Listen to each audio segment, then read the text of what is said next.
Olá a todos, boa tarde. Este é o primeiro vídeo que estamos a fazer e então vou só iniciar por apresentar-me para quem não conhece. Eu sou o Hugo, da Lean de Portugal e Espanha, e vamos fazer uma série de vídeos cujo objetivo é conversar um pouco com alguns atletas que têm de uma forma ou de outra trabalhado connosco. Uma das coisas boas deste projeto e deste trabalho é de facto virmos a conhecer muitas pessoas, muitos atletas, e cada um deles tem a sua história, tem as suas coisas, a sua forma de pensar e de estar. E de facto como viemos a conhecer tantas pessoas e tantas histórias interessantes, resolvemos fazer alguns vídeos e ter de facto partilhar, dar a conhecer, e também conhecemos nós próprios melhor essas histórias e partilhar com todos estas conversas. Por isso, esta vai ser a primeira, esperamos, de muitas conversas que vamos partilhar com atletas. Este primeiro é com o Tiago. O Tiago, acho que não é preciso muita apresentação, penso eu, para quem é do meio do trail e de endurance que já o conhece. Por isso, Tiago, se calhar começávamos por falar da tua prova mais recente, que é essa era que está na memória de toda a gente, que foi o Estrela Açores. Conta lá como é que correu, se a prova de facto, primeira edição é sempre o risco, não é? Mas pronto, como era organizada por duas caras bem conhecidas, três até, o trail. Sim, estás a referir aos Picos do Açores. Aos Picos do Açores, desculpa. Sim, foi uma prova bastante bonita e, acima de tudo, com uma característica que nem sempre encontramos, que era uma prova desenhada para atletas de uma forma especial, ou seja, não fossem quem também desenhou apaixonados pela montanha e pelos trilhos, e havia alguns pormenores que acabam por acontecer em poucas provas. A esse nível eu destacaria provavelmente os primeiros 20 km, em que eram praticamente sempre em single track, e além de serem single track eram zonas que eram as descidas muito técnicas e as subidas também muito bonitas e longas, ou seja, é uma conjugação de dois fatores muito interessantes. Pois é, sim, nós vimos os vídeos de muita malta a escorregar, né? E aí de rabo no chão, para ali fora, que deve ter sido engraçado, mas de qualquer maneira, a nível competitivo, ainda não foi o teu foco, imagina. Não, de maneira nenhuma. Aliás, eu diria até que não era a altura que mais me agrada estar a fazer provas nesta altura, porque depois de uma paragem normal, que é sempre necessária, um período de regeneração para o corpo e também para a cabeça, para estar motivada para a época que vem, depois de 2 semanas e meia, sensivelmente, sem correr, e só estava com mais ou menos 2 semanas de treino, é sempre arriscado fazer uma prova com estas características. Por todas as razões, não só pelo planeamento do treino e a recuperação que depois implica, tanto pouco treinado, mas também por haver maior probabilidade de lesões, etc., porque o corpo não está ainda totalmente bem preparado. Ainda não há aquela base, de qualquer forma, sim, exato. Mas de qualquer forma, sendo um convite, foi um convite que eu tive dificuldade em recusar. A maior parte das vezes eu recuso, eu tenho muitos convites para participar em provas, o que é normal e é bom sinal, é sinal que há muitas provas e que as pessoas gostavam de ter nas provas, sem dúvida nenhuma, mas não dá para estar em todas, e normalmente acabo por recusar. Mas neste caso, por já ter estado muitas vezes naquele papel de organizador, e ainda por cima, quando somos organizadores do ano zero, é sempre muito duro, conseguir. E eu desde o primeiro momento disse que queria estar presente e espero ter de alguma forma ajudado para que tivessem mais pessoas. Acho que sim. Agora, aquele final, portanto, tu acabaste junto com o David e acabaram os dois juntos, né? De mão dada e tal, aquele final que há muita gente que gosta e que diz que é o espírito do trail e tal, aquela camaradagem. E há outras pessoas que dizem, mas aquilo é uma corrida, é uma prova, vocês quando chegam ao final é para sprintar e é para dar tudo. Qual é que é a tua opinião? Eu tenho exatamente essa opinião. Eu acho que aliás, eu sou muito crítico porque no trail tenta-se muito dar uma ideia. Eu se calhar sou um bocadinho, a minha opinião é um bocadinho chocante até, mas eu acho que tenta-se muito esta conversa de que no trail o espírito está-se a perder, e que no trail não se compete e que somos todos, andamos todos aqui uns apaixonados. Sim, daí a minha pergunta. Exatamente. E eu também tenho eu também não concordo nada com isso. Eu acho que no trail, como em qualquer outra modalidade, é uma competição desportiva, ou não tivesse ela seleções nacionais, campeões nacionais, a partir daí era utópico que não achámos o contrário. Aliás, eu só treino da maneira que treino tão focado porque há competição, porque senão provavelmente havia vários dias que eu não saía para treinar. Sim, se fosse para andar no pelotão. Apesar de eu adorar correr, mas há dias que todos nós temos dias que só saímos porque, seja pelas condições climatéricas, seja porque estamos cansados, seja porque o dia foi duro, há situações que só saímos porque temos objetivos. Claro, é uma motivação. Mas sem fugir à pergunta, a chegada em conjunto foi simplesmente porque nós realmente tivemos o evento todo em que tentámos, atacou um, atacou o outro, e nunca conseguimos deixar margem, ou seja, nunca conseguimos cavar um fosso que fosse suficiente para nos isolarmos. Portanto, acho que não. Os dois foi natural, nem sequer combinámos, foi natural quando já tinha havido tanta tentativa que na parte final acabámos por talvez chegar juntos. Ainda mais o evento. Claro que nas mesmas circunstâncias, se o evento fosse um campeonato nacional... Se fosse um campeonato nacional ou um campeonato do mundo, assim, não ia haver esse acordo. Pelo menos comigo não havia, se calhar o David...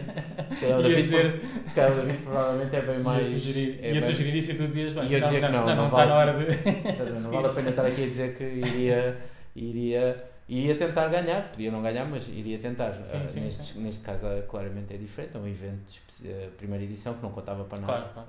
Sim, de facto há sempre opiniões diferentes acerca disto, não é? Muita gente fica sempre bem nas fotos e nas publicações, este é o espírito do treino, a amizade e tudo mais. Isso eu concordo, acho que é bonito e o trail tem várias características que o tornam um desporto especial, isso sem dúvida. O facto das pessoas partilharem todas o mesmo espaço, a paixão que têm por andar nos trilhos, o facto de não haver uma exposição grande ao último classificado, como acontece noutras modalidades, em que as pessoas, o facto de se poder andar durante o percurso faz com que, se calhar às vezes não pensamos muito nisto, mas o facto de se poder andar e ser bem visto andar porque o terreno é muito exigente, faz com que as pessoas se sintam muito mais à vontade para participar, enquanto se for uma prova de estrada. E o simples facto de todas as pessoas partirem juntas, porque, por exemplo, também não acontece em estrada, onde tem partida elite e depois a partida do pelotão, etc. E no trail tu podes estar a partir ao lado do Kilian ou de qualquer um, portanto, tudo isso agora, de facto, quando chega a esse ponto do sprintar e deixar o outro para trás, de facto, na minha opinião, eu acho que até traz mais visibilidade ao desporto, haver um sprint, haver uma disputa final em sprint, acho que traz muito mais emoção e mais visibilidade do que aquela foto de terminar, eu também acho. Que é bonito, de facto, mas eu acho que é mais empolgante e traz mais visibilidade aquele sprint final, que acho que é muito mais... Sem dúvida. Acho eu, mas pronto. Mas acho que neste caso foi só pelas condições. Também a competição não era aqui o mais importante, ficar em primeiro e em segundo. E depois estamos a falar de um atleta que é um amigo e sim, ou seja, nunca, por isso é que a maior parte das vezes não podemos dizer desta água nunca beberei, não é? Eu muitas vezes ouvia as pessoas criticar e eu também dizia, eu também acho que nunca vou chegar junto com ninguém numa meta. Sim, e o que é certo é que aconteceu, mas tem a ver quando as condições certas se alinham, né? A prova que era, não ser muito competitiva, ser um amigo, passar em provas juntos, claro, tem que se reunir aqui alguns fatores, né? Sim, acho que faz sentido. Agora íamos um bocado só viver um bocado o teu passado. Tu em 2016 tiveste um ano excelente, desculpa lá a cábula, mas não me consigo lembrar de tudo. Tiveste um ano com muitas provas que teve um culminar, talvez naquela prova que trouxe talvez para a ribalta do trail, pelo menos, que foi o campeonato do mundo, né? Onde ficaste em 13º. Portanto, que foi um ano que te orgulhas bastante desse ano, onde tiveste resultados excelentes e de facto foi quando já tinhas obviamente alguma visibilidade, mas diria que foi quando rebentaste um pouco. Sim, apesar que estas coisas nós podemos sempre ser mal interpretados. Apesar de ser um resultado que eu me orgulho, sem dúvida nenhuma, também foi um momento, foi um sentimento agridoce, porque eu tive em grande parte da prova a lutar no 7º lugar, 8º lugar, nessa fase, e o fim foi horrível, tive que me arrastar durante 15 km, quase sem correr. Muito sofrimento envolvido, não é? Pois, sim. Mas de facto, depois, isto em contraponto, depois que também queria chegar, com 2017, em que de facto que não correu tão bem, né? Foste investigado também por algumas lesões, né? Sim. E houve de facto essa desapareceste um pouco. Sim, completamente. Tive sensivelmente 8 meses sem poder praticamente correr, mas nunca continuei sempre a treinar, mas era bicicleta e caminhadas e coisas do género, natação. Deve ter sido bem Não, complicado. não foi assim tão complicado. Como é que conseguiste lidar foi com complicado, mas eu infelizmente, eu corro eu corro há 20 anos, um bocadinho mais, mas pronto, vamos dizer, números redondos 20 anos, eu desde os 15 anos que corro, comecei com a orientação, provas de estrada, mas a orientação e fiz parte das seleções nacionais muitos anos. Isto para dizer o quê? Durante esses 20 anos, por azar, pelo que quisermos chamar, por entusiasmo a mais, sobretreino, por diversas razões, tive muitas lesões, muitas. E como tal estou habituado a estar grandes períodos parados, já cheguei a estar parado um ano e meio, não foi um mês e meio, um ano e meio de seguida, depois de ter sido operado aos 2 tendões daqueles, por exemplo. E voltou a acontecer outra vez o meu tendão daqueles, desta vez foi uma ruptura no miúdo, que fez com que tivesse 6 meses, mas nunca, até hoje foram poucos os momentos em que perdi a esperança e orgulho disso, porque também não, quando se gosta do que se faz, é inevitável, por mais que fique desapontado, quer dizer, eu quero voltar a correr. Claro que muitas vezes duvido que possa voltar a estar nos primeiros lugares, isso já me aconteceu muitas vezes, mas nunca duvido que vou voltar a correr. Sim, queres voltar. Sim, mas é sempre, sei que é complicado essas zonas, principalmente para quem luta à frente e ver os outros a competir e ver os outros a ganhar e nós, tu, eu não. Mas acima de tudo é poder correr, acreditem, porque isto pode parecer que é estar a dar um ar muito romântico da coisa, mas para mim, cada um pode falar por si, para mim, eu preciso de correr. E andar de bicicleta deixa-me muito contente, poder caminhar na natureza. Sim, mas não é a mesma coisa. Não é a mesma coisa. É um facto. É assim. Não desejamos as medidas. Não ficamos totalmente completos. Já havia uma publicidade de uma marca, não interessa agora qual é, que dizia que sofres mais quando estás a correr ou quando não sais para correr. E eu identifico muito com isso. Sim. E conseguiste perceber qual é que era a causa da lesão? Se era a lesão sempre foi. Já tive várias. Treina mais? Uma coisa. Neste caso foi uma ruptura, não é? Uma ruptura. Sim, mas ruptura, mas devido a que. Foi um movimento, foi muita carga. Eu já tinha o problema há muito tempo. Aliás, eu nunca me curei a 100%, nunca vou curar a 100%.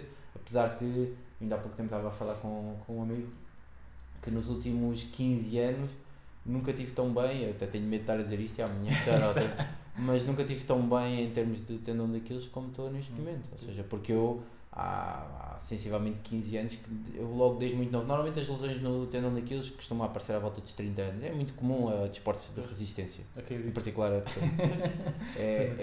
aliás, por exemplo, há países como na Finlândia que, por exemplo, colegas que nós temos de orientação, em que marcam logo a cirurgia ao tendão daqueles à volta dos 30 anos. Fica logo marcado porque vai acontecer. Vai ser quase inevitável. Vai ser preciso.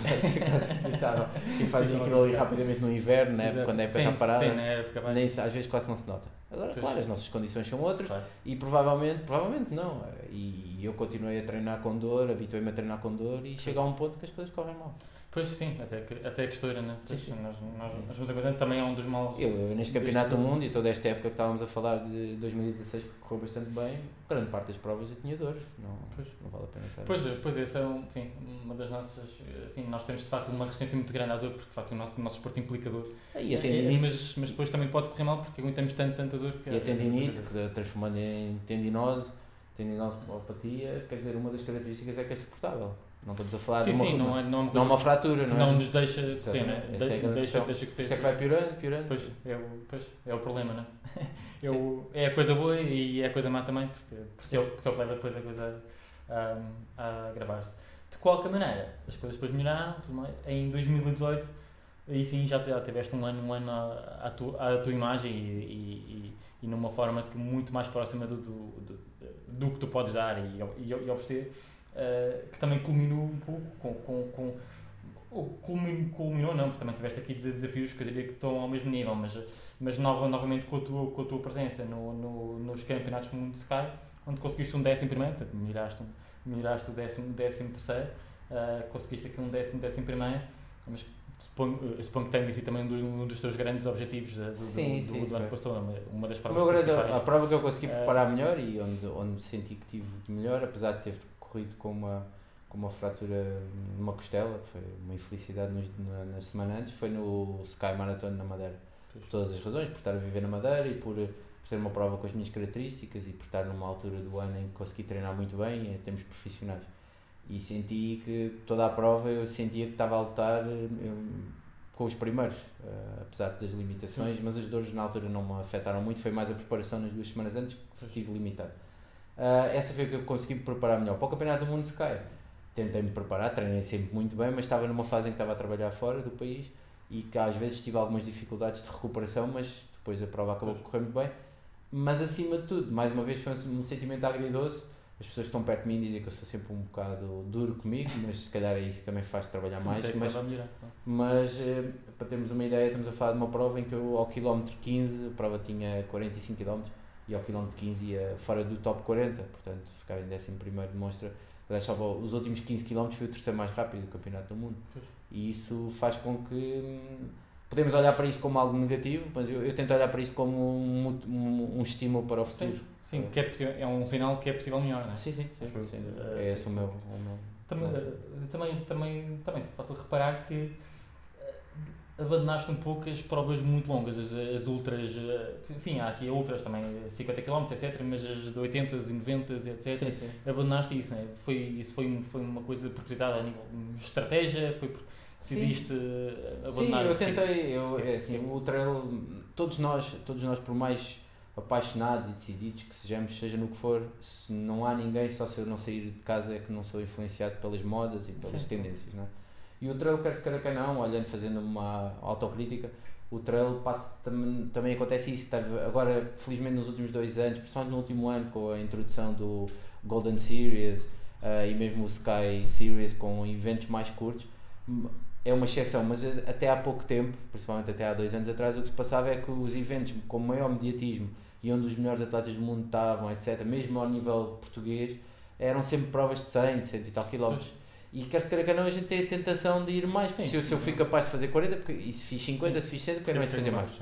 O que se passa comigo não interessa estar aqui se calhar a especificar muito, ou tentar perceber porquê ou porque não. O que é certo é que eu, a partir das 7 horas de esforço, o meu organismo recusa-se a estarem, recusa-se com diversas reações. É como se transformasse. Há teóricos para tudo, eu já testei tudo e mais alguma coisa.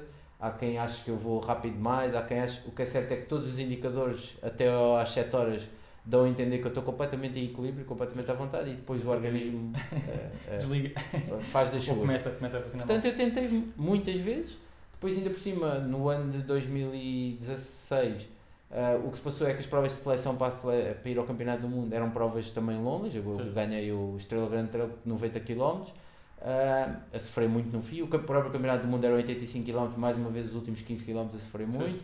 A maior parte das pessoas não tem noção disso, e percebi que não valia a pena continuar a insistir. Isto não quer dizer que amanhã, daqui a uns anos, eu não gostasse de fazer a Ronda del Sims ou qualquer coisa, todos nós temos esse sonho, mas o que é certo é que, para já, tendo em conta o que eu sou e como o organismo se tem vindo a evoluir, é demasiado para mim. Sim.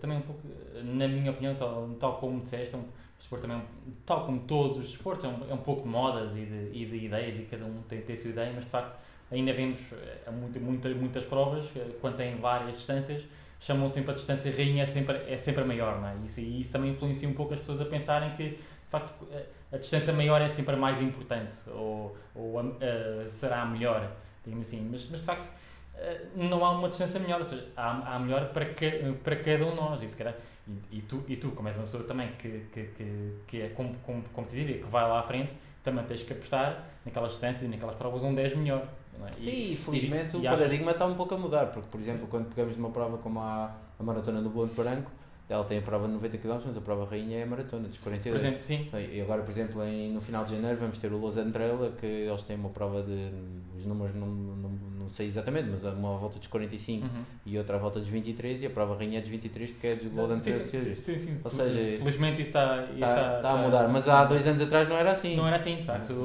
Há 2 anos atrás, quanto mais longa, melhor. Era sempre a rainha, era sempre a maior, de uma maneira geral. Sim, e havia até quase uma competição entre provas a ver qual é que era a mais longa. Sim, e parecia que não havia um fim, as pessoas querem sempre mais e mais. Sim, e que é normal, e nada contra as provas muito longas, eu próprio gosto das provas muito longas, Mas claro, que cada um diverte-se e deverá fazer as distâncias que mais lhe interessa e que mais dá prazer. Mas ainda respondendo à pergunta, este foi um dos fatores que me levou a decidir. O outro fator é o fator de competitivo, que é, eu gosto de participar em eventos, eu gosto de participar em provas. Também venho de um meu background, que é a orientação, nós chegamos a fazer no mesmo dia 2 provas.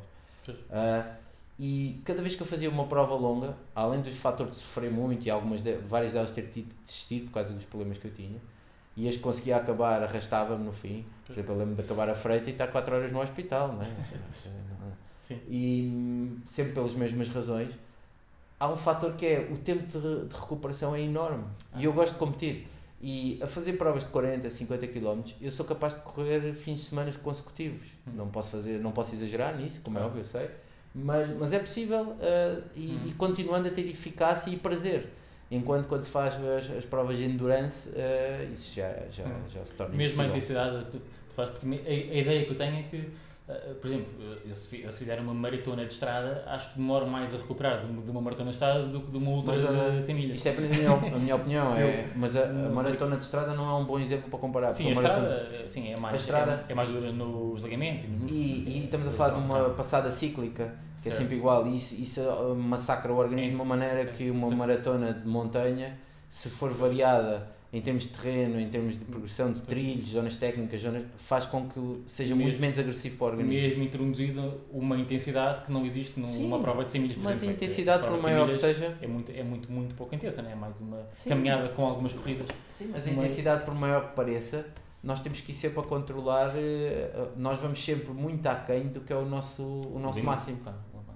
É a única forma de, no fim, ainda termos força. Claro. E depois com a experiência, a pouco a pouco, cada vez ou então dominamos quando vais parar ao hospital, como aconteceu na frente. Sim, mas isso são fatores alimentares, são outras coisas, não é? Sim, não foi porque eu, em termos de articulações... ainda conseguias andar e mexer, não é? Eu, por exemplo, lembro perfeitamente de uma prova, só em termos de curiosidade, se calhar é interessante dar o meu testemunho. Por exemplo, eu fui ao UTAT e ia liderar a prova durante a noite, eu não queria, sensações muito boas, e de repente, mais uma vez ao quilómetro 70, comecei a ter problemas gástricos, etc.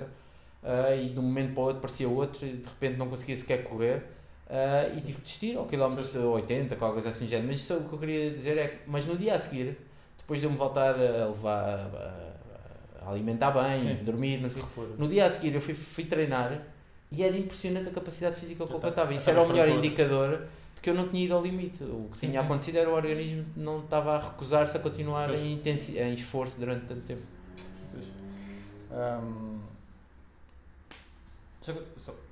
Avançando um bocadinho, relativamente ao que tu fazes agora, ou a tua ocupação, quem vai ao teu Instagram e assim, parece, a ideia que passa é que tu ou estás a passear ou estás a correr. Porque só vemos assim fotos de Suécia e Escócia e coisas assim do género, e contigo a passear, às vezes com uma maquineta na mão. Ou então é fotos de ti a correr e a treinar. É uma situação que acontece-me regularmente, as pessoas quando se cruzam comigo ou quando falam comigo, ainda agora acontece muito nas provas, pensam que eu sou profissional. Exato, sim. E quem me dera, não é? Quem me dera, acho que o sonho de qualquer atleta que se dedica e que cresce no meio desportivo era poder ser profissional, e aí sonha em tentar chegar aos melhores lugares. Mas ainda não chegaste lá, não é? Não Queres só explicar um bocadinho como é que passas o teu tempo? Sim, aquelas fotos não é só de passeio. Não, claro que nós tiramos as fotos como quase toda a gente. Sim, claro. As redes sociais servem muito para mostrar os melhores momentos de nós. Não é? Sim, claro. Não vais mostrar numa maneira geral. Quando estás chateado a ver tudo. Exatamente. De uma maneira geral, as pessoas põem. Há quem diga, até defenda, que se nós estivermos a ver as redes sociais, ficamos deprimidos. Porquê? Porque estamos a comparar o que nos está a acontecer no presente. Todo o mundo é feliz, menos nós. Exatamente. E se não enquadrarmos que aquilo é o melhor momento, provavelmente, da semana de cada uma daquelas pessoas que a gente está a ver, se calhar já era mais fácil enquadrar as coisas.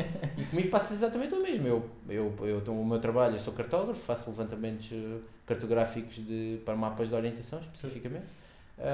Apesar de ser licenciado em Educação Física e Desporto, em Ciências do Desporto, nunca exerci muito pouco tempo nas escolas. O que exerci mais foi como treinador de orientação, cheguei a ser treinador das seleções nacionais jovens de orientação.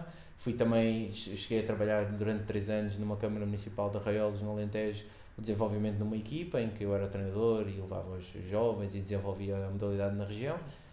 Tive essas fases todas, mas a pouco e pouco comecei-me a dedicar mais à cartografia, porque era uma forma por diversas razões, mas também porque me fui especializando, fui treinando vários cursos e acabei por chegar ao nível máximo que me permite ser cartógrafo em alguns dos mapas e algumas das competições mais importantes do mundo. E isso permite também trabalhar em países onde o reconhecimento pelo meu trabalho é maior e também, de certa forma, em termos monetários também compensa mais. Claro. Por isso é essa razão que normalmente passo grande parte do verão a trabalhar na Noruega, na Suécia, em França. Pois, também é, aplicando isso ao teu treino, quer dizer, consegues, também te permite um encaixe mais ou menos fácil no teu treino, de facto, de andares também sempre aí nos montes e tal, a treinar. Isto é sempre o teu trabalho, mas também é caminhar, tem muito trabalho físico também, não é? Esse é o problema, ou seja, eu tento sempre olhar para o lado positivo das coisas, nem sempre é fácil, mas, por exemplo, ser cartógrafo, quem percebe o que é ser cartógrafo, que é estar durante 10 horas ou 8 horas, vai variando, em pé com um computadorzinho, a andar-se, anda, como andar quase a ver montras, que uma pessoa fica de rastro nas pernas. Eu a pouco fui-me habituando, como é óbvio, também há tantos anos que faço esse trabalho, mas seja como for, é muito massacrante, por exemplo, para as costas, muitas vezes tenho problemas de costas, mesmo o próprio tendão daqueles é muito massacrante, porque toda a minha zona posterior é encurtada, e depois é preciso muito trabalho de flexibilidade, mas juntar a isto, treinar de manhã e treinar à tarde, a maior parte das pessoas que são cartógrafos ou que já passaram pela experiência ou que te acompanharam de alguma forma, custa-lhes a perceber como é que é possível. Eu próprio, muitas das vezes, principalmente quando começo a época de trabalho mais dura, as primeiras semanas eu digo, eu já não consigo fazer como antes, já não consigo treinar e trabalhar ao mesmo tempo, então só consigo trabalhar praticamente. Mas depois, a pouco e pouco, o corpo vai se adaptando e é uma questão de estar focado, acho eu. Mas tu consegues, passando um pouco, já que falaste nisso, a tua estrutura de treinos e como é que tu fazes, tu consegues ir encaixando o teu plano de treinos. Sim, esse é o lado bom, não é? Este era o lado mau. Tu treinas-te a ti próprio, não é? Sempre, já há muito trabalhos com treinador.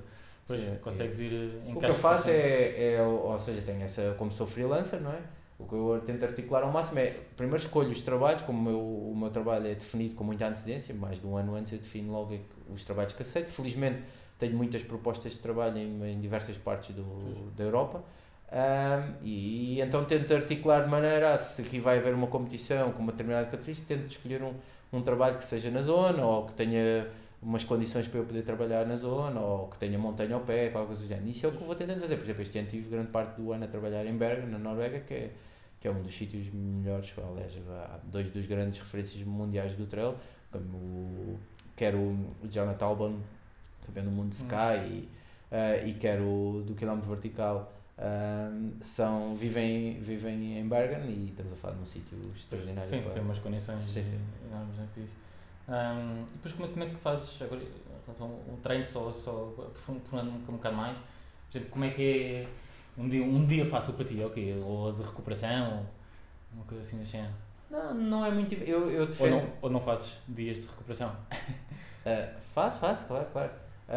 O que eu não faço praticamente é não treinar. O que eu não faço praticamente é não treinar. Só um stress qualquer que aconteça, porque claro, a vida não é só correr, mas de maneira geral tento treinar sempre, porque preciso, até mentalmente, nem que seja correr meia hora e alongar. Mas eu não treino, eu defendo que não se deve treinar demasiadas horas de seguida.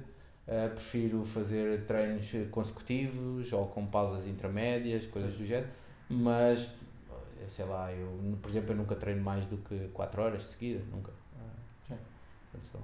Houve uma altura em que fazia, e quando era que intercalava com bike and run, com bicicleta no meio, ou com uma pausa, por exemplo, de meia hora. Sim. Isso tem a ver porque eu defendo a intensidade em vez de massacrar as articulações, etc. Pois, sim, é diferente, sim. Porque senão chega a um ponto uma pessoa está-se a arrastar e sente o corpo todo completamente massacrado. Sim, mas isto há teorias. A forma também começa-se há teorias e há formas de resultado de atletas para atletas. Eu podia dar aqui inúmeros casos de atletas que aguentam e recuperam facilmente, estar lá muitas horas. Individual, não é? Sim, tem que se ver para cada atleta, mesmo os atletas que eu treino.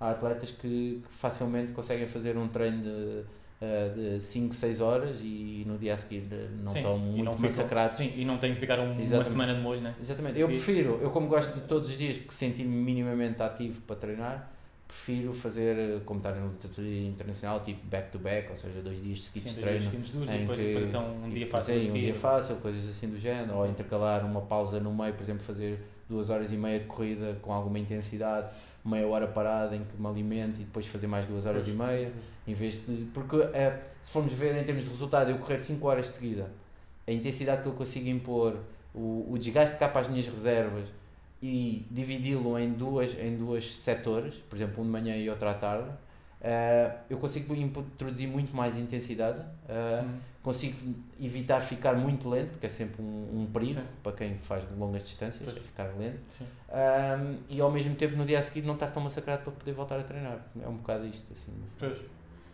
já que estamos a falar de treino e de estrutura de treino mais, queria falar também contigo, que já me revelaste, entretanto, nos bastidores que ias iniciar um projeto novo.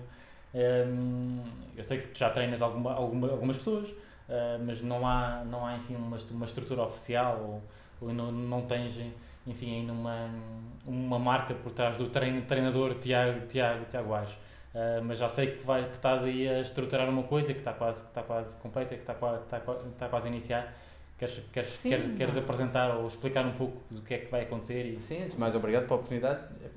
Acima de tudo, isto deve-se ao seguinte, eu durante muitos anos, como referi, fui treinador e continuei sempre a ser, mas só aceitava treinar amigos ou pessoas que de alguma forma estavam perto de mim. Um dos casos mais mediáticos, é óbvio, que é o Tiago Romão, que vem do mesmo, somos amigos há muitos anos e está na Seleção Nacional, já é o 3º ano consecutivo que vai representar, fico muito feliz por isso, que vai representar Portugal novamente, é o atleta que dispensa apresentações. Sim. E ele é o caso mais mediático, mas há outros atletas que eu tenho vindo a treinar.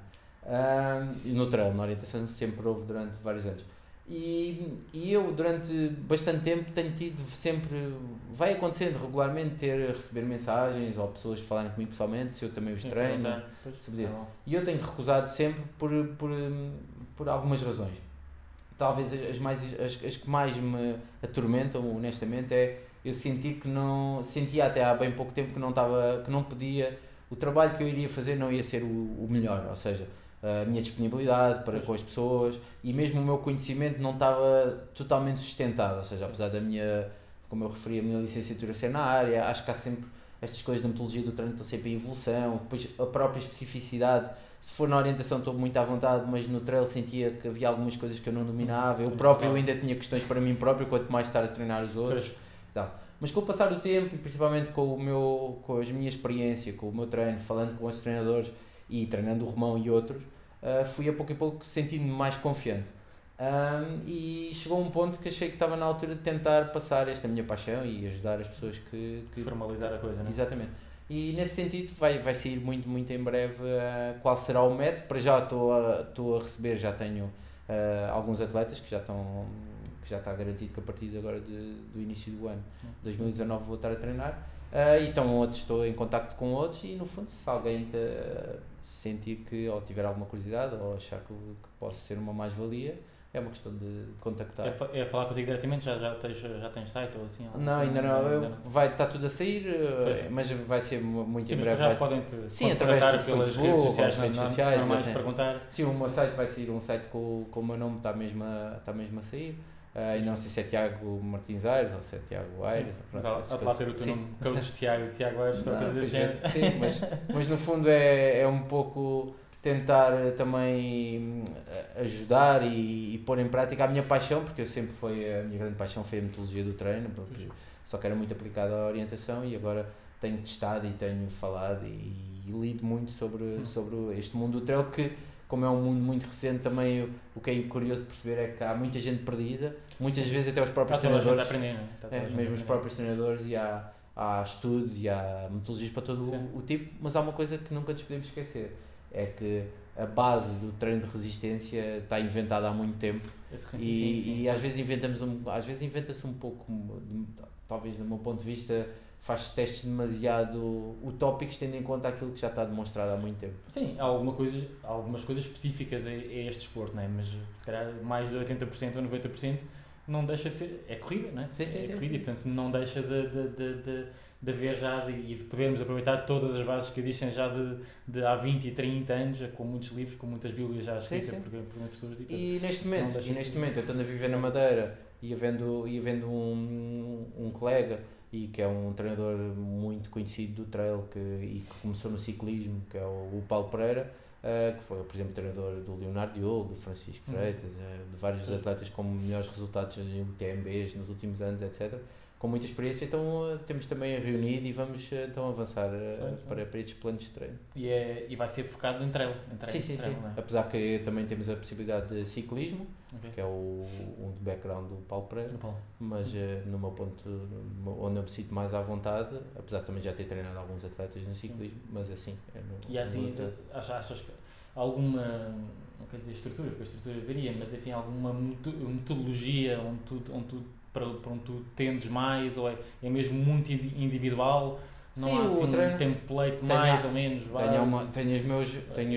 a minha forma, tipo, mais em volume, mais em intensidade, esse tipo de coisa. Varia muito o tipo de prova que os atletas querem fazer, não é? Varia completamente, porque dentro do trail não tem nada a ver um atleta que queira fazer provas de trail curto, de 20, 30 km, com um atleta que queira fazer o endurance, não é? Sim, mas varia. Não sei, em poucas palavras, que seja a tua ideia sobre a forma eu acho que faz a minha grande diferença. Eu espero trazer algo novo, tem a ver com eu preciso muito, por exemplo, uma das coisas que para mim é fundamental é usar o cardiofrequencímetro, por exemplo. Que é uma das coisas que eu acho que é assustador, como há muita gente que não utiliza, ou utiliza de uma forma completamente errada, ou tem só porque é fixe mas não parte para o treino sabendo se eu quero terminar, se estou a trabalhar na zona anaeróbia, lática, o que for, utilizar porque é que estou, como é que não estou, depois o treino é todo homogéneo, não há mudanças de ritmo. No fundo, o que eu diria é que, no nosso ponto de vista, o que é mais importante é ter, para cada sessão de treino, ter um objetivo. Há uma zona de treino em que temos de fazer, e que ela não tem que ser homogénea do início ao fim. Aliás, um dos conceitos muito importantes é haver uma zona de aquecimento, como estar a haver uma zona do treino principal e haver uma zona de retorno à calma. Isso pode ser tudo feito na mesma sessão de treino, tendo em conta o cardiofrequencímetro, a frequência cardíaca é a forma mais segura e mais exata e mais testada. Exatamente. E é a única forma de podermos garantir ou reduzir ao máximo as possibilidades das coisas não correrem bem ou até de lesões. Eu até reparei, aqui é uma parte que tu também durante provas também levas a banda. Tu utilizas essa informação durante a prova ou em provas é só para veres depois como é que... Não, sem dúvida. Uma das formas que eu sei se posso ir com um atleta, vamos imaginar que vou no grupo da frente. Nós tentamos sempre ir, não é? De uma maneira geral. Uma das formas que eu tenho de saber se posso ir ou não com eles é a frequência cardíaca. Eu sei que há um determinado valor em que eu não posso passar. Se eu passar daquele valor, isto é matemático, não falha. Eu sei que se passar daquele valor eu não vou aguentar até ao fim da prova bem, vou ter uma quebra muito grande e eu quero ter força no fim, portanto mais vale deixá-los ir e acreditar que eles é que estão todos entusiasmados, e muitas vezes acontece, muitas vezes eles vão-se embora e eu tenho é que ter calma para mim próprio e pensar, não, eu sei que estou em boa forma, eu estou a fazer as coisas bem, se eles estão a ir mais rápido, provavelmente há um atleta daqueles que se calhar está mais forte do que eu e eu nunca o vou apanhar, mas os outros vão arrebentar todos e tem que se pensar dessa forma. Pois, assim, tinha essa curiosidade, de facto tinha reparado no Strava, etc, mesmo em provas, reparava que tinhas lá o ritmo cardíaco, eu utilizo muito. Em tempo real estavas mesmo a olhar para a relógio, agora já vou assim, 50 tenho que abrandar. Apesar que com a experiência, cada vez mais sentimos a frequência cardíaca, mas atenção que em competição então é muito fácil irmos no entusiasmo. Claro, sim. A adrenalina da competição, a adrenalina é fácil limitarmos e isto é como tudo, é fácil nos primeiros 20 minutos, 30 minutos de prova, nós acumularmos, fala-se muito do lactato, mas há muitas outras impurezas que podemos acumular, tendo em conta às vezes irmos só 5 batimentos cardíacos acima do nosso limiar e começarmos logo, e depois a nossa própria passagem de consumo de gorduras para carboidratos, etc. Há sempre ali um dilema e há um pêndulo que é possível gerir e por isso é que há quebras normalmente a meio da prova, fatores de género. Sim, pois, é interessante. De facto, durante provas, pelo menos que eu saiba, não é muito comum. Acho que é comum os atletas pelo menos à frente, não sei, que eu não vou à frente. É bastante comum, por exemplo, no ciclismo.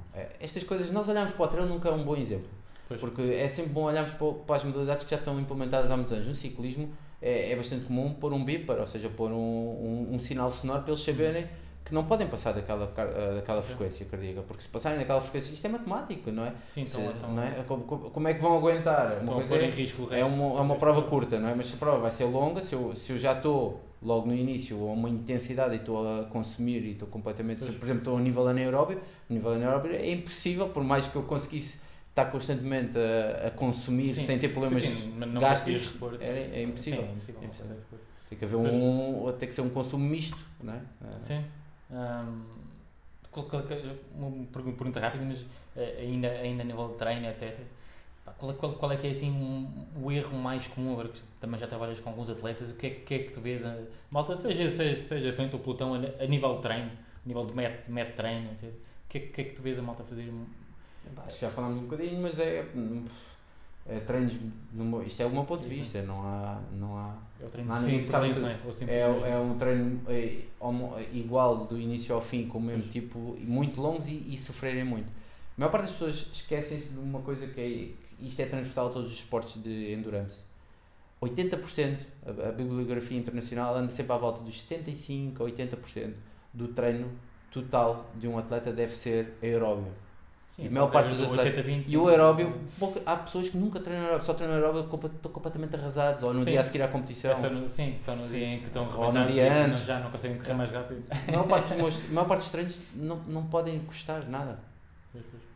Uma das coisas fundamentais é sermos fat burning machine, não é? Nós sermos capazes de, teoricamente, correr eternamente. Isto porque estamos a falar de esportes de endurance. Atenção, se estivéssemos a falar de um atleta que vai fazer os 15 km ou mesmo uma maratona de estrada, é possível ter ali muito bem treinados, é preciso ter ali um método misto, por isso é que depois vai dar o exemplo dos canianos, só comem hidratos de carbono, mas é diferente. Primeiro eles conseguem fazer aquilo em 2 horas e 3, e é possível ter ali e o limiar aeróbio deles permite-lhes andar a 3 ao quilómetro praticamente, quer dizer, é impressionante.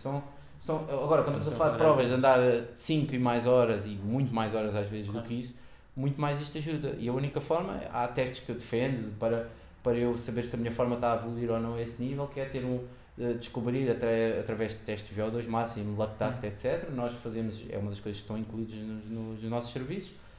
A partir daí nós temos os limiares, isto não é nada inventado, isto é posto em prática há décadas, há décadas em muitas modalidades, e a partir daí há até o treino, por exemplo, definir que ele tem que ir exatamente ali no limiar, por exemplo, vamos imaginar. Não é uma ciência exata, não tem que... Sim, mas temos um espaço, temos uma janela. Uma janela. E se nós, por exemplo, vamos imaginar com um atleta que com o limiar de manutenção dele aeróbio, por exemplo, vamos imaginar que é entre 125 pulsações e 135, vamos imaginar. Se nós pusermos esse mesmo atleta a fazer sempre o mesmo percurso, a mesma distância, e sempre dentro desse limiar, o tempo que ele vai demorar é o melhor indicador da forma física que ele tem. Sim. Mas pouca gente faz isso. Eu, por exemplo, faço isso regularmente. Sim. É a forma de... Sim, isso é o método, o Mafetone, que é um desses... O Phil Mafetone é... a famosa fórmula de cálculo, mas também pode ser feito com... é mais preciso. É mais preciso. Aquela fórmula é útil para quem não quer gastar dinheiro, etc. Ele ainda faz 180, menos a idade. Há uma aproximação estatística. Sim, e é bastante... Não tendo hipótese, é melhor isso do que nada. Sim. É melhor isso do que correr e sem ter a mínima noção. Sim. E depois os 20% é intensidade a doer, não é? Sim, e a intensidade a doer também é uma grande discussão a esse nível. Por exemplo, o Phil Mafetone, estamos aqui a falar, ele defende que nunca se deve correr acima de 80% da nossa pulsação máxima, ou seja, deve haver a margem para a nossa intensidade máxima, deve ser guardada para os momentos importantes. Certo. Isto é discutível, porque depois também se diz que se nós não formos ao nosso limite não vamos conseguir evoluir. Mas também não é claro, porque em que momentos é que nós numa competição de endurance vamos precisar de andar a nível treinar ou estar em intensidades de lactato anaeróbio ou 95% da nossa... Mas é discutível, tudo isto é discutível. Porque também, porque tu ao treinar o VO2 máximo, a nossa forma ou a nossa capacidade não é linear, ou seja, nós ao puxarmos aqui o limite máximo estamos a puxar tudo o resto, ou seja, tudo o resto vem atrás, tanto quanto eu sei, a nossa capacidade aeróbica não é fácil evoluir o VO2 máximo mesmo. Sim, evoluir treinando nesse VO2 máximo, tu puxando um pouco essa linha, toda a tua forma, toda a tua capacidade, desde a capacidade aeróbica e passando no meio, também vai subir um pouco, tanto quanto eu sei. Portanto, não é por estares a treinar no VO2 máximo, não estás a treinar só essa capacidade isto de é uma boa VO2 discussão, máximo. sabes que eu nisso, sabes que o VO2 máximo é muito difícil. O que é importante é o limiar... que é muito genético, não é? Portanto, é difícil. O que é importante é, e há casos de atletas com VO2 máximo, por exemplo, na casa dos 56, a 60 milimoles. Por exemplo, há atletas com VO2 máximo muito baixo, com rendimentos inacreditáveis. Porquê? Porque o limiar aeróbio deles está tão bem trabalhado que está muito mais acima do que outros que têm o VO2 máximo muito alto, mas o limiar aeróbio deles está muito baixo. Há muitos casos. Ao treinar nesse limiar, o objetivo não é aumentar esse limiar de posição, porque tu ao treinar nesse limiar máximo estás também a melhorar alguns limiares abaixo, desde o aeróbico até lá acima. Portanto, pelo menos é o que eu li e é o que eu entendi. Portanto, não é uma questão de se tu nunca... É verdade, mas lá está, mas não pode ser mais... 90%, mas convém que não nunca seja... deves treinar a 90%. Não é? As pessoas dizem, se tu nunca vais em prova correr a 90% o teu ritmo cardíaco, porque é que vais treinar a 90%? Isso não é linear, porque, por exemplo, nos desportos tipo, sei lá, um corredor de 5.000 metros, ele faz séries, as séries que quando ele vai fazer séries de 200 metros, por exemplo, é muito mais rápido do que ele vai fazer. Sim. Essa é a única forma Pronto, é só para... De facto, há pessoas que dizem, mas se vais correr ultras, porque é que vais estar a fazer séries de 1 km no máximo? Tu nunca vais correr assim, porque é que vais treinar assim? Mas lá está. Ainda há pessoas que pensam assim, outras pessoas. Mas lá está, mas se calhar o melhor, lá está, tudo tem... Há métodos e há metodologias e estudos que podiam dizer já exatamente o contrário, mas por exemplo, se ele é um atleta que vai fazer uma prova de 100 km, séries, introduzir esta coisa das séries de 1000 metros típicas, que é fazer 5 repetições de 1000 metros ao máximo, a sofrer e depois recuperar 3 minutos, que é o que as pessoas quase todas ouvem falar, ou falam, ou fazer 5 repetições de 3 minutos e descansar 3 minutos, tipo fartlek, qualquer coisa do género. Se calhar fazia muito mais sentido, em vez de estar ali a sofrer daquela maneira e estar a uma intensidade se calhar a 90% ou 95% do seu frequência cardíaca máxima, se calhar fazia muito mais sentido para o tipo de prova que ele vai fazer, por exemplo 10 ou 12 repetições de 3 minutos ou de 1 km e com uma recuperação mais curta, mas em vez de estar a uma intensidade de 90% ou 95% da sua frequência cardíaca máxima, por exemplo a 65% ou 70%. Depois entra a arte e, entre aspas, e a ciência também, treinar, misturar isto tudo, depois também adaptar ao próprio atleta, não é? Claro, depois há atletas que são mais propensos a lesões quando tem muita intensidade. E até o conforto do atleta. Há atletas que é horrível fazer, por exemplo, treinar na pista. Sim, ir à pista é um horror, não é? Há outros, há outros que gostam. Sim. Está bem. Vamos falar agora, se calhar, um bocado do que é que se vai passar para o ano. Para o ano de 2019, já tens aqui já tens um calendário mais ou menos pensado, não é? Sim, tenho. Queres falar um bocado sobre o problema será sempre os maiores objetivos? Sim, o maior objetivo, espero que seja poder participar e dar o meu contributo para estar presente no Campeonato do Mundo, dia 8 de junho, no Campeonato do Mundo de Trail, que será nos percursos dos Abutres, na Serra da Lousã. Mas para isso ainda tenho que me apurar, porque ainda não fiz provas de apuramento, praticamente, e vou agora estar nos Reis, dia 13 de janeiro, a tentar o apuramento. Portanto, o meu início de época, conseguindo esse apuramento, espero conseguir. Eu sei que é difícil, porque há muitos atletas com o mesmo objetivo e com legítimas, mais do que legítimas, hipóteses, claro, e até a treinar especificamente para isso, mas esse é o meu grande objetivo. Tenho um plano B, obviamente, eu acho que nestas coisas é sempre bom ter um plano B. No caso de não conseguir ser apurado, vou tentar outra vez fazer melhor ainda do que este ano no Sky Marathon, que é na semana antes, ou seja, em vez de ser dia 8 de junho, é dia 1 de junho, é o Sky Marathon. É um evento que tem sempre um dos melhores atletas do mundo do circuito mundial de Sky. Este ano fiquei em 6º lugar e caso não possa estar presente no Campeonato do Mundo, então tenho o plano B, que é fazer essa prova. Até junho é este o meu principal foco. Antes disso, só fazer o Campeonato Nacional de Ultra, que vai ser no Estrela Grande Trail. Tenho saudades de voltar ao Estrela Grande Trail, só corri uma vez e tenho muito boas recordações, porque foi aí que ganhei os 90 km e apurei-me a primeira vez para a seleção. Mas vais voltar à distância maior? Não. Agora é mais curto. Vais-te manter fiel à distância? Não, até porque o Campeonato Nacional é mesmo os 40, sim, 45 ou 42, algo assim. Sim, essa distância. Essa distância assim, mais entre. Depois a segunda parte, a partir daí, a partir de junho, o meu objetivo é fazer o circuito mundial de Sky e algumas provas do Golden Trail Series. Estas provas vai depender muito dos apoios que consigo ou não. Pois. Não está fácil, porque ainda há pouco estávamos a falar de ser profissional ou não ser. Eu já não tenho ilusão, sei que nunca vou ser atleta profissional. Eu só gostava era de conseguir não ter que gastar, ou seja, estar a trabalhar para ir às provas como ordenado. Era bom se eu conseguisse guardar as viagens, se conseguisse pelo menos as viagens e os alojamentos e as inscrições, já era bem bom para poder fazer o circuito mundial. Muito bem. Agora para terminar, que já vai longa, são umas perguntas muito rápidas, claro. Respostas rápidas. O que é que tu encontras em provas internacionais, que tu já foste a muitas, que gostavas de ver aqui em Portugal e que não vês? Uma coisa que tu vejas que lá fora faz e aqui ainda não, ou que tu gostavas que se fizesse, uma coisa diferente? Eu queria dizer assim, alguma coisa que me salta logo à primeira vista é o público. Mas isso é... Também nós não somos dos piores locais, portanto, se calhar, é um bocado injusto. Mas sim, claro, se formos comparar com o País Basco, ou se formos comparar com França, ou se formos, claro, queremos ser, eu falo por mim, esse evento que eu fiquei em 13º lugar, o Campeonato do Mundo de Trail em Portugal, uma das razões que eu fiz o bom resultado, sem dúvida nenhuma, era o público. As pessoas que estavam... Faz a diferença, não é? A mim faz, há muita gente que não... Há pessoas que é mais ou menos o mesmo, ela por ela, uns até levam fones nos ouvidos, ou os fatores externos não são assim tão preponderantes, ou são só na parte inicial da prova, depois acabam por entrar naquela sua bolha. Eu não, é verdade, até aquela própria fase do mata-mata puto, vem daí. Sim. A mim faz, eu sei que faz a diferença, não é por acaso que normalmente quando são os momentos mais...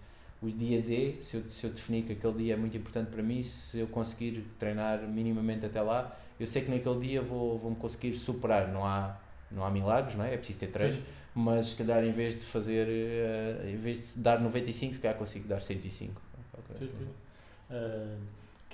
Fala-se muito sobre coisas que se fazem em outros desportos mais profissionais, digamos assim, do trail, coisas que nós não gostássemos que viessem para o trail. Eu fazia-te a pergunta ao contrário, o que é que se faz em outros desportos profissionais, atletismo de estrada, triatlos, os Spartans e as coisas todas enormes e onde dá imenso dinheiro e imensas marcas, mas que tu gostavas que o trail importasse um pouco desses esportes, uma coisa que tu vejas de facto que seria interessante. Depende sempre do que é que nós queremos. Nós na orientação temos essa discussão há muitos anos também, que é queremos um desporto mediático, queremos um desporto com alta competição. Sim, o mas que é que manter a cultura, não é? Mas ao mesmo tempo mantendo aquela... Apesar que ninguém sabe, quando se está a falar disso, eu sou muito crítico. As pessoas gostam de o espírito do trail está-se a perder. Mas a gente pergunta, mas o que é o espírito do trail? Isso é sempre, mas não há resultados, não há? Eu já sei, a maior parte das pessoas que lá está, que acham que sabem o que é o espírito do trail, vão criticar, mas é o meu ponto de vista. Eu acho que uma das coisas essenciais é haver prémios monetários.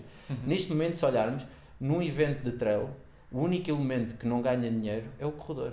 Todos os outros ganham. Onde reparar sobre isso? Principal. As marcas, os organizadores, os speakers, até os marcadores de percurso já em algumas organizações têm, nem que seja através da empresa que faz cronometragem, que também ganha. Todos os elementos. O atleta, que é muitas vezes o que faz... Leva um desconto ou uma... Oferecem. Um desconto numa loja ou levam um saquinho de brindes. Exatamente. E assim é impossível. E quando sabemos que o atleta, provavelmente destes elementos todos, se não é o que tem que dedicar mais tempo, pelo menos é o que tem que estar há mais tempo dedicado. Isso não há dúvida. Claro. Sim, e é quem traz a visibilidade toda à prova, né? Muitas provas que se não houver os corredores de topo lá, a prova não tem a visibilidade. Portanto, isso eu acho que era... Concordo. Agora, claro, mas a seguir vêm os puros todos dizer que isso é destruir o desporto e depois vai entrar o doping e Sim. Estamos numa sociedade integrada e a partir daí tem que haver regras e haver... Claro, evidente.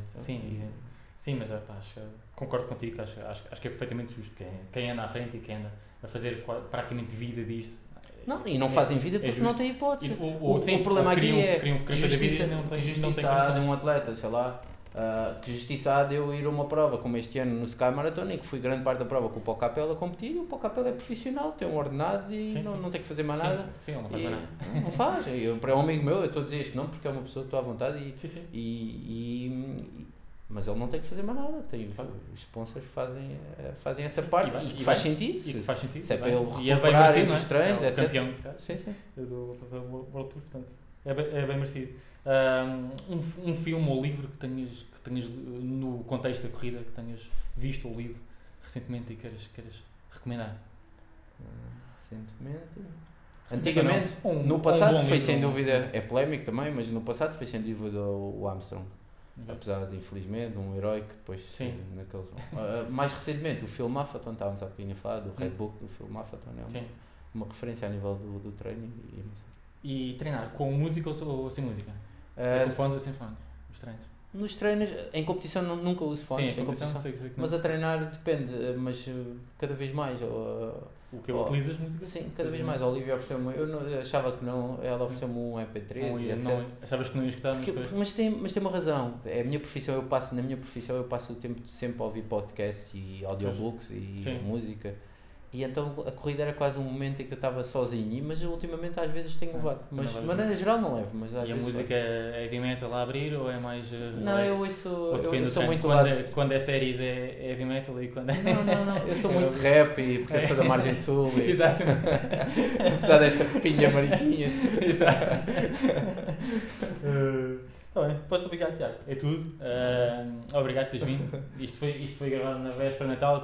Estamos aqui todos também hoje com roupinha especial de Natal. As pessoas estão a pensar, como é que ele se veste? Isto é uma vez no ano. Normalmente é sempre de fato treino e demais, mas pronto, hoje é especial. Estamos aqui vestidos. Obrigado, Tiago. Obrigado pelo convite. E boas festas. Tudo bom e sorte para o projeto. Obrigado. Vamos ver as entrevistas.